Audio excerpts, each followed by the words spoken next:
ṣàdédé la gbọ́ ikú actress tọ́pẹ́ òṣùbà lẹ́yìn ìgbà tí arábìnrin yìí tó ké gbàjarè síta ní bí nǹkan bíi oṣù bíi mélòó kan wípé ṣe lòun ní kánsà kí àwọn èèyàn kún ó dìde ìrànlọ́wọ́ fún un. Àwọn èèyàn dìde, wọ́n gbìyànjú, wọ́n ṣèwọ̀nba èyí tí wọ́n lè ṣe. Lẹ́yìn ìgbà tí actress Folúkẹ́ Dáramọ́lá èyí tó gbé arábìnrin náà jáde, lẹ́yìn ìgbà tí wọ́n ṣe operation cancer yìí tán, ó padà jáde láti wá dúpẹ́ lọ́wọ́ àwọn èèyàn. Lẹ́yìn ìgbà náà, ó la rí arábìnrin yìí èyí tó bẹ̀rẹ̀ sí ní lọ káàkiri orí page àwọn òṣèré ẹlẹgbẹ́ rẹ̀ wípé òun ti gbé fíìmù kan jáde, kí àwọn èèyàn kún ó bóun promote fíìmù náà.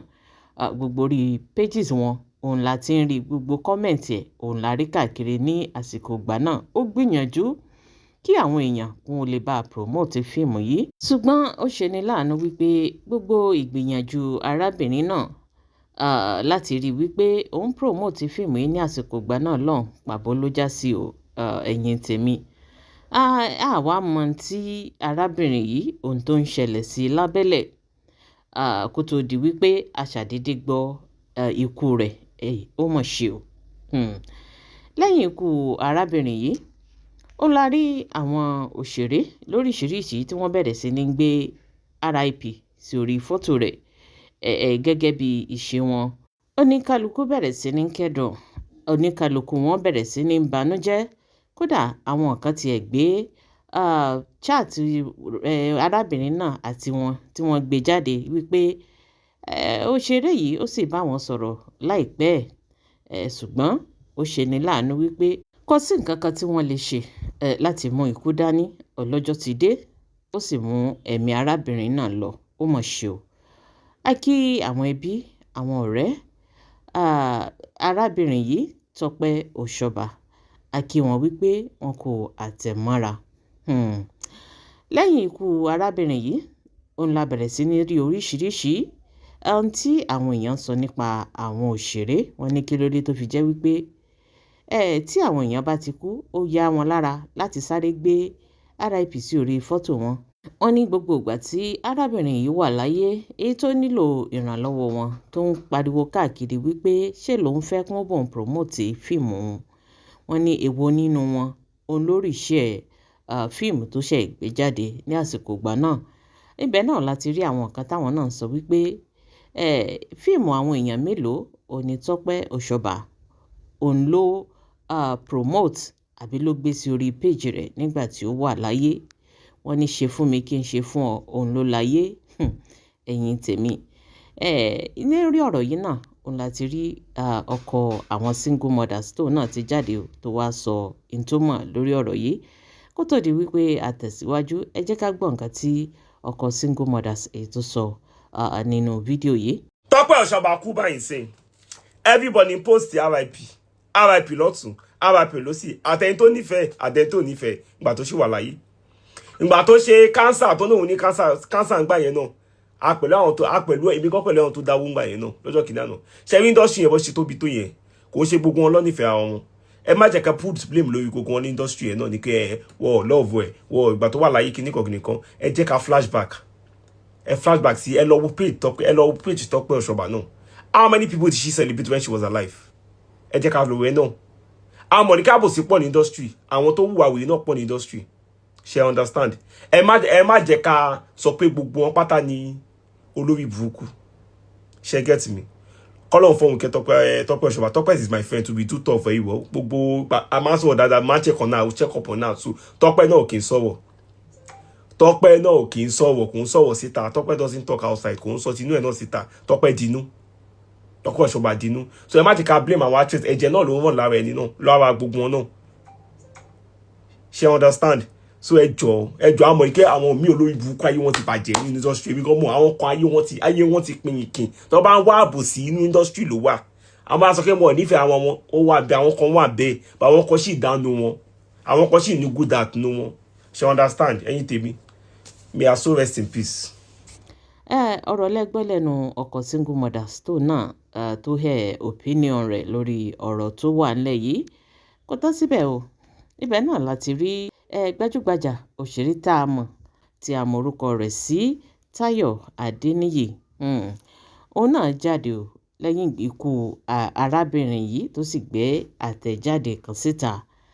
Àtẹ̀jáde tó gbé síta yìí òun ló dá wàhálà lẹ̀. Ẹ má gbàgbé wípé arábìnrin Táyọ̀ Adéníyì òun náà jẹ́ kan lára àwọn òṣèré orí ìtàgé. Ṣùgbọ́n ó ti pẹ́ díẹ̀, ó ṣe díẹ̀ tí a ti rí nínú eré. Ṣe ló dàbí ẹni wípé arábìnrin yìí ó ti kúrò ní Nàìjíríà, ó ti wà ní ìlú èbó tó ti ń ṣayé rẹ̀ níbẹ̀. Ṣé la ṣàdédé rí tí ó gbé àtẹ̀jáde síta?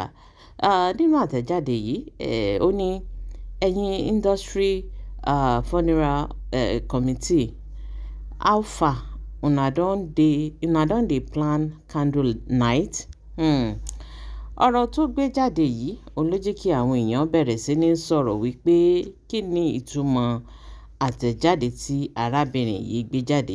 Nínú ọ̀rọ̀ rẹ̀, ohun tó ń gbìyànjú láti sọ ni wípé àwọn kọ́mítì èyí tó máa ń ṣètò tí ìkan lára àwọn òṣèré yìí tí wọ́n bá ti kú, tí wọ́n máa ń ṣètò láti ṣe candle night fún wọn, láti ṣe ìdárò, láti kó àwọn òṣèré ẹgbẹ́ wọn jọ bí wọ́n ṣe ṣètò láti ṣe ìsìn kẹ́yìn gbogbo ẹ̀ fún wọn.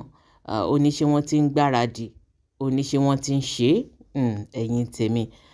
Àtẹ̀jáde tí arábìnrin yìí gbé jáde yìí òun ló dá wàhálà lẹ̀, òun ló dá ìjẹ̀gbà kalẹ̀ tó sì jẹ́ kí àwọn èèyàn ó ya bo abẹ́ ibi tó ti gbé àtẹ̀jáde yìí sí, tí wọ́n sì bẹ̀rẹ̀ sí ní kó fún wòtòwòtò. Bẹ́ẹ̀ náà làwọn kan sọ wípé ohun tí arábìnrin náà sọ, wọ́n ní ó sọ dáa. Lára àwọn kọ́mẹ̀ntì tí àwọn èèyàn fi bínú jù ú lẹ̀, ibẹ̀ láti rí àwọn kan tó sọ wípé how many people have you helped to? Abeg allow her to rest. Bẹ́ẹ̀ náà lẹ́nìkan ní pẹ̀lẹ́ madam write up, you sha want something wey go make you trend back, so people in your industry go dey drag you back so your name can be trending on social media. Kò work ma. Arábìnrin yìí ó dá wọn lò, ìyẹn Táyọ̀, ó bẹ́ sí abẹ́ kọ́mẹ̀ntì àwọn èèyàn gbé jáde, ó sì dá ìkan lára wọn lóhùn gẹ́gẹ́ bí n tó kọ. Ó ní ẹranko, not everyone is brainless like you. I don't need to trend. I have a life outside social media. Ẹ̀yin tèmi, àwọn kọ́mẹ̀ntì yìí ó yapa lóríṣiríṣi. Ẹnìkan náà ní hello, are you left out ni? What was your own impact before she dies? Now she is no more. You quickly come out with emotional caption. Let her rest in peace, please. Ẹnìkan náà ní how many people have you helped to? Abeg allow her to rest. Ẹnìkan ní she was commenting on blog about a new movie then. Ẹ má gbàgbé wípé a ti mẹ́nu bà ọ̀rọ̀ yìí náà wípé ní ìgbà tó wà láyé, arábìnrin yìí gbé fíìmù rẹ̀ tó gbé jáde, ó bẹ̀rẹ̀ sí ní lọ káàkiri ní orí pages àwọn òṣèré yìí láti rán wọn létí wípé fíìmù tó ń gbé jáde kún ó jọ kún ó bòun promote ẹ̀. Ẹ̀yin tèmi, ẹ jẹ́ ká tẹ̀síwájú nínú kọ́mẹ̀ntì tí àwọn èèyàn fi ìbínú tí wọ́n jù kalẹ̀ sí abẹ́ post èyí tí Táyọ̀ èyí tó gbé jáde. Ẹnìkan náà ní always commenting on every blogs, then I do see her comment everywhere, nobody engage, nobody support, now she's gone, her death is so painful. Abẹ́rẹ́ báyìí, wọ́n ní nígbà tí ó wà láyé gbogbo nígbà tó ń mákẹ́tì fíìmù ẹ̀, wọ́n ní àwọn ò rí kọ́mẹ̀ntì kankan, àwọn ò rí ibi tí ẹnìkankan ti repost ẹ̀. Ẹ̀yin tèmi, ó mọ̀ ṣe o. Wọ́n ní nísìn tó ti kú, kí wá ni wọ́n fẹ́ ṣe sí i? Abẹ́rẹ́ níbẹ̀ náà lẹ́nìkan náà ti ń bá òṣèré tó gbé àtẹ̀jáde yìí síta, ìyẹn Táyọ̀ Adéníyì. Ó ní yóò ń kọ́, have you ever reposted a video or try to make awareness for her movies before? Search your inner thoughts before you move mad o. Ó sì dá ẹni náà lóhùn, ó ní you can join her to get the answer you seek so much. You don't have to move mad to do that though. You will need your sanity to process the answer. Olódo. Ẹ̀yin tèmi. Àwọn kọ́mẹ̀ntì yìí ṣáà lọ lóríṣiríṣi tí àwọn èèyàn tí wọ́n fi ìbínú jù kalẹ̀ láti bá òṣèré yìí wípé ó kú tàìkú, wọ́n ní ṣe ló bẹ́ síta tó sì bẹ̀rẹ̀ sí ní gbé póòstì láti bú àwọn òṣèré ẹgbẹ́ rẹ̀. Wọ́n ní nígbà tí Tọ́pẹ́ Òṣùbà tó wà láyé, wọ́n ní kí ni impact èyí tó ṣe nínú ayé rẹ̀. Wọ́n ní ṣóun gangan fúnra rẹ̀ ṣó bá rí póòstì fídíò rẹ̀ fíìmù èyí tí ó ní òun gbé jáde. Wọ́n ní ṣó bá rí póòstì àti wípé kí ni tó ṣe nínú ayé rẹ̀. Wọ́n ní ó bẹ́ síta, ó bẹ̀rẹ̀ sí ní bú àwọn òṣèré. Gbogbo ohun tó ń bú wọn fún yìí náà, òun náà jẹ̀bi rẹ̀, òun náà wà guilty nípa èébú tó ń bú wọn yìí. Torí náà kóun náà kó ṣe kíni, kó gbẹnu dákẹ́. Ẹ̀yin tèmi. Ibẹ̀ náà arábìnrin yìí ò gbọ́ o, ó sì bẹ̀rẹ̀ sí ní reply gbogbo àwọn èèyàn tí wọ́n ń bú ní orí page rẹ̀. Ẹnìkan ní how many people has Tayo herself helped? Alábòsí.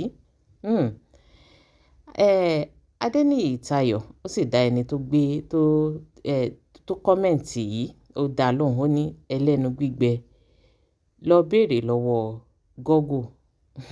Babianla eléyìí mọ̀ gbẹ̀nu tán. Ẹnìkan ní she said she is back on stage but I never see her on any movies, at least to put food on her table or sort her medication out. There is God o. Ó mọ̀ ṣe o. Kọ́mẹ̀ntì tá a kà yìí, ẹ rí wípé ẹni yìí ṣàlàyé. Ó ní lẹ́yìn ìgbà tí Tọ́pẹ́ Òṣùbà tó ṣe operation cancer tán successfully tó sì gbádùn tó jáde láti wá dúpẹ́ lọ́wọ́ àwọn èèyàn tí wọ́n dìde ìrànlọ́wọ́ fún un. Arábìnrin náà padà jáde tó sì jẹ́ kí àwọn èèyàn mọ̀ wípé òun ti gbé fíìmù jáde o. Bẹ́ẹ̀ sì ni òun ti dé, òun ti ṣetán, ara òun ti yá pé kí àwọn èèyàn kó mọ̀ pé òun fún iṣẹ́ torí wípé kóun ò lè mọ rọ́wọ́ fi sẹ́nu, kóun ò lè mọ rí nǹkan jẹ. Ó ní ṣùgbọ́n ó ṣe ni láàánú wípé lẹ́yìn ìgbà tí arábìnrin yìí jáde, òun ò rí nínú fíìmù kankan o. Ó ní wọn ò pè síṣẹ́. At least tí wọn ò bá tiẹ̀ lè fún lówó, ó ṣe wípé kó mọ̀ pé fúnṣẹ́. Abẹ́rẹ́ báyìí ó mọ̀ ṣe o. Ṣùgbọ́n ọlọ́jọ́ ti dé o, ó ti mú arábìnrin yìí lọ.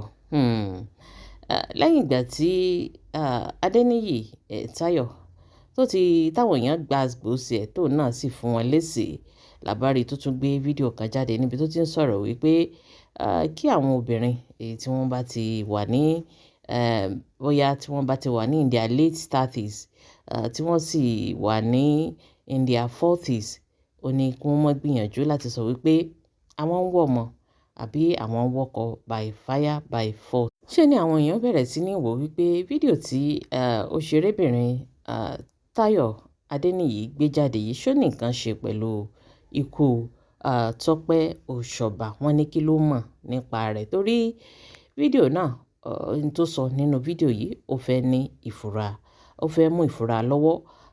Kó tó di wípé àtẹ̀síwájú, ẹ jẹ́ ká gbọ́ nǹkan tí arábìnrin yìí sọ nínú fídíò náà. I'm addressing this to the women in their 40s, in your late 30s, in your 40s, that you haven't, gotten a man for yourself. Please, decenter marriage. You do not have to get married. And you do not have to have kids also. If you're in your 40s and you've tried your best to find a man to be married, or perhaps you are married and you haven't got any kids, please, I beg you, you can be whole without these things. You can be a whole you without having kids, without having a man in your life. Just get your life together. A whole life doesn't have to be with a man or with kids. You necessarily don't. Nobody said you do. It's not a must to have children or to be married. Decenter man, decenter marriage, decenter having children. If it's not coming naturally, let it be and live your life. Don't put up with nonsense because you want to be married or because you want to have children. Don't. It's not worth it. Don't go out of your way to have these things. If it does not come naturally, let it go. Trust me, if it's gonna happen, it will happen. And if it is not happening, there's absolutely nothing you can do to make it happen. Don't waste your life. Don't put up with things you're not supposed to put up, all in the name of, oh, I want to be married, I want to have a husband, I want to have kids. Please don't. Don't do it. It's not worth it. You can be happy without children. You can be happy without a husband. Life has changed. Season has changed. Don't, please. I don't know what else to say. I don't know how else to say this. But please, this message is not for everybody. If you're a woman in your 30s, in your late 30s, in your 40s, now that's not the time for you to be chasing marriage or children. That's the time for you to live, because your time is counting. Live your life. Be happy with you. Do whatever you need to do to make you happy on your own without these two things. Please. I'm addressing this to the women in their 40s, in your late 30s, in your 40s, that you haven't, gotten a man for yourself. Please, the center marriage. You do not have to get married. And you do not have to have kids also. If you are in your 40s and you've tried your best to find a man to be married, or perhaps you are married